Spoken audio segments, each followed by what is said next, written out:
კითხვები გვაქვს თქვენთან. ბატონო ზვიად, თავს როგორ გრძნობთ? მძიმე ტრამვა გქონდათ? ავერსის კლინიკაში იყავით, ბატონო ზვიად, და ახლა როგორ ხართ? აი, სირცხვილი არის, მეუბნები. რა კლინიკა, რა ტრამვა? სპეცრაზმის უფროსი, რომელსაც კამერებთან ძლევამოსილების დემონსტრირებას ჩვევია, ირონიით ხვდება კითხვებს მისი ტრავმების შესახებ.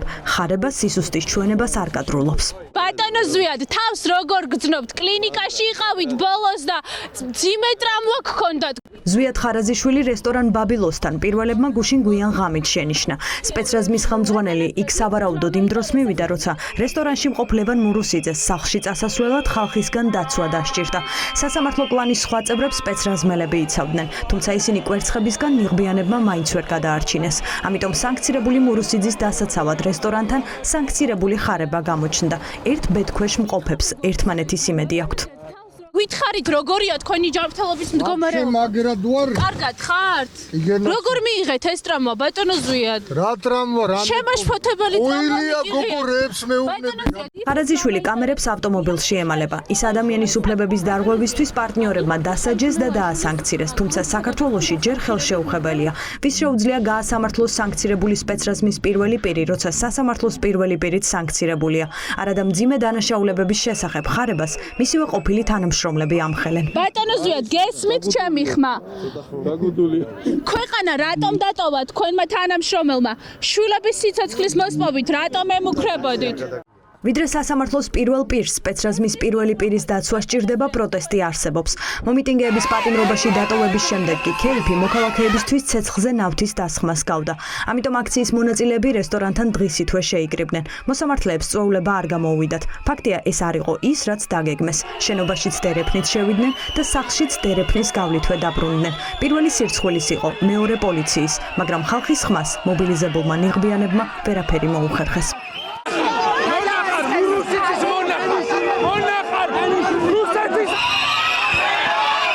ეს ვანო ყიფიანია, საჩხერის რაიონული სასამართლოს მოსამართლე. ახლო კავშირებით ბიძინა ივანიშვილთან და იმ სანდო მოსამართლეების ჯგუფის წევრი, ვისაც ოლიგარქის რეჟიმი ენდობა.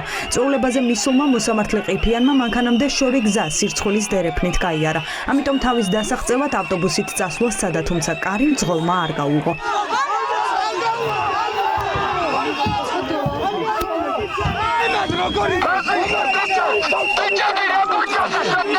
საბოლოოდ საჩხერელი მოსამართლე ისევ საკუთარ მანქანასთან მივიდა, სადაც კიდევ უფრო მეტი აქტივისტი ელოდა, ვიდრე სირცხვილის დერეფანში იდგა.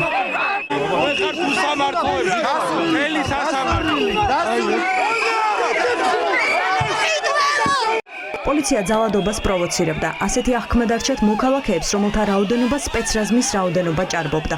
ნიღბიანები ხელკეტებით, ჯგუფ-ჯგუფად და სწრაფი გადაადგილებებით ტერიტორიის ხალხისგან გაწმენდას ცდილობდნენ. დააკავეს 9 მოქალაქე. სამართლეების KP ჭამასმა უნდა დაიცვათ, ეს რაღაც ახალი დავალება არის. დავიცვათ, წესრიგი უნდა დავამყაროთ. და რა, ვინ არ უღებს წესრიგს? ვინ არ უღებს წესრიგს? ასეთი მობილიზება რა საჭირო იყო? წყლის ჭავლის გამოყვანა სპეცრაზმელების, ვისგან იცავთ მურუსიძის კლანს? მოსამართლეების წვეულებაზე შეძახილები მონა და რუსებო რომ არ გაიგოთ, ბაბილოში მუსიკა ბოლო ხმაზე აუწიეს.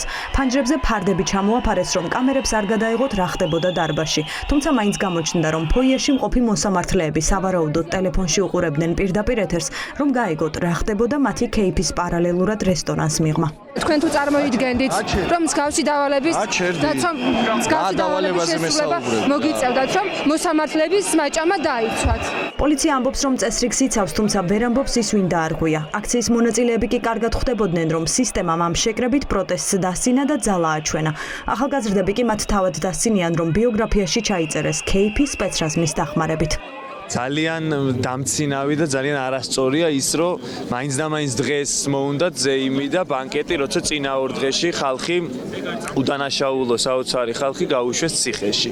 და აი რაღაცა დაცინვაა და ირონიაა, რასაც რა თქმა უნდა ყველა ვხვდებით, ყველა ვამჩნევთ და ამის ურეაქციო დატოვებას არ ვაპირებთ. აქ მოვედით და რაც საჭირო იყო, ის დარწმუნებული ვარ, ყველამ გაიგო და ეხა რესტორანში შევარდნას და ცემატყებას ნახდათ არ ვაპირებდით და ეხა მონები რო არიან ის დაბუძახეთ და რა ვიცი გაიპარნენ და წავიდნენ და ესე თუ უნდა იარონ რესტორნებში რომ მთელი საპოლიციო მობილიზება დაჭირდეთ ხოლმე რა ვიცი იარონ და წარმატებას უსურებ ძალიან კარგი ბიოგრაფია ექნებათ ნამდვილად ახლანდელი სასამართლოს ეგრეთ წოდებული შედეგებიდან გამომდინარე რომ ისჯელო ძალიან სამარცხვინო არის რომ კვირას საღამოს კორპორატიული კონდეს და რამე აღნიშნო იმიტომ რომ ძალიან ბევრი ჩემხელა სტუდენტი არის ახლა ციხეში და ეგ ის ადამიანები არიან რომლის ხარჯზეც ახლა აქ სამარცხვინოდ ცეკვავენ მღერიან და აქამდე სპეცრაზმი ხალხის პროტესტისგან იცავდა პარლამენტის სხდომებს, ყავრილაშვილის ინაუგურაციას, პარტიულ შეკრებებს, მაგრამ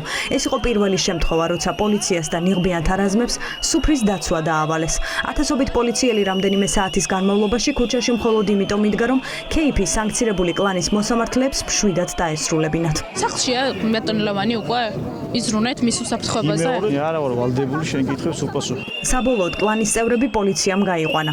ლევან მურუსიძის გასვლა კამერების ობიექტივში ვერ მოხვდა. მურუსიძისთვის ეს განსხვავებული შეკრება იყო. მან მედიას ვერც ლექსი წაუკითხა და ვერც კოლეგებთან ერთად იმღერა. ამჯერად მისთვის მთავარი იყო ხალხის პროტესტს გაქცეოდა და ვინც გაქცევაში დაეხმარა, სპეცრაზმის დასანქცირებული უფროსი იყო.